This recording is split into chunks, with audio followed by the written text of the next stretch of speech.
Pong 93.7 Star FM Cotabato, pinagdiriwang po ang ika-28th anniversary nito dito sa lungsod. Nariyan po si Star DJ Tom para sa ulat. Ipinagdiriwang ng Star FM Cotabato ang ika-28 anibersaryo nito bilang isa sa pinakamatatag at nangungunang FM radio station sa lungsod ng Cotabato at buong Bangsamoro Region. Sa panayam, ibinahagi ni Rogelio G. Caballo, ang area manager ng Star FM Division ng Bombo Radio Philippines, ang naging paglalakbay ng himpilan mula sa kasagsagan ng kasikatan ng FM radio hanggang sa pagharap nito sa hamon ng makabagong teknolohiya. Ayon kay Caballo, ikalawang batch siya ng mga Star DJs na pumasok sa Star FM Cotabato. Isang taon matapos itong maitatag at ngayon 27 taon na rin siyang bahagi ng istasyon at ng network. Well, it's the 28th anniversary. I still remember I was second batch ng mga DJs dyan sa Cotabato as Sergeant Scotch. Yeah. That was a year after. So 27 years ako dyan so it's my 27th year dyan sa Star FM. So far, it's good na we survived the tides. Pagtagumpayan natin yung mga hamon ng buhay. Especially operating there, we as the #1 radio station in Cotabato City for so long. They try to claim it, pero tingnan natin sa film kung may nakikinig sa kanila. Anyways, congratulations for making it this far. 28 years of serving the people of Cotabato City and the nearby provinces. And the management, Bombo Radio Philippines, will make sure na this will continue for the years to come. So congratulations again and good luck sa lahat ng mga Star Nation natin dyan, especially sa ating station manager, si Star DJ Tom, sa mga DJs natin, sa mga technicians, admin natin dyan.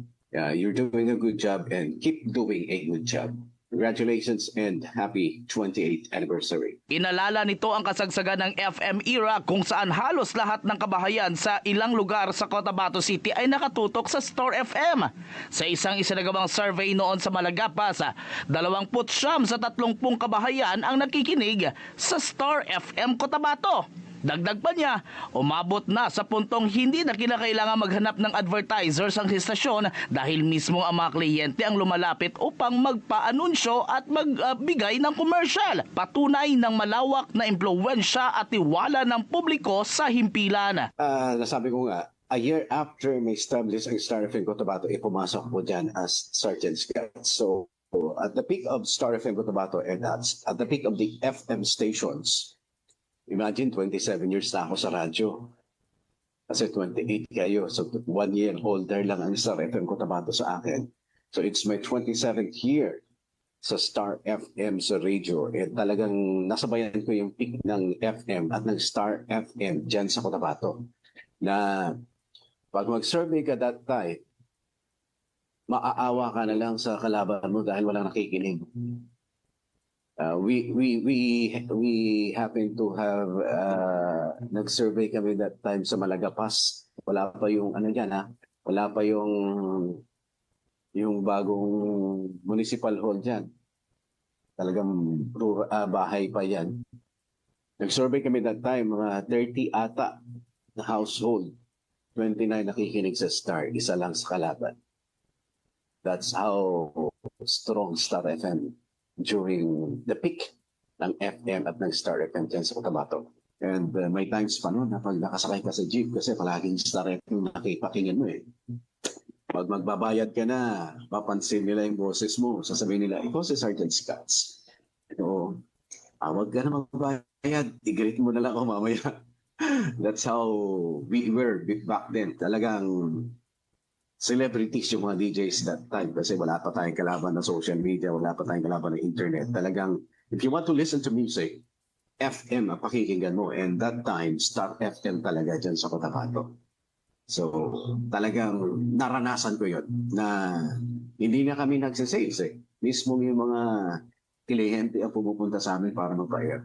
commercial. Sa kabila ng pag-usbong ng social media at internet, sinabi ni Caballo na agad na niyakap ng pamunuan ng Bombo Radio Philippines ang digitalization upang manatiling relevant ang kanilang mga istasyon.